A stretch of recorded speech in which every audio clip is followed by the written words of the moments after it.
Hello everyone, Stop and Play here. Today we have a special speed build. This is the LEGO Star Wars The Clone Wars Separatist Spider Droid limited edition set that came out in 2008. So without further ado, let's stop talking and start building.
And there you have it, folks.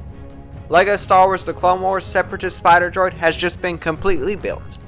If you would like to see a review of this set, go check out our channel. It will be posted there. And as always, be sure to like, comment, share, and subscribe. That way you can help our channel to grow. And thanks for watching.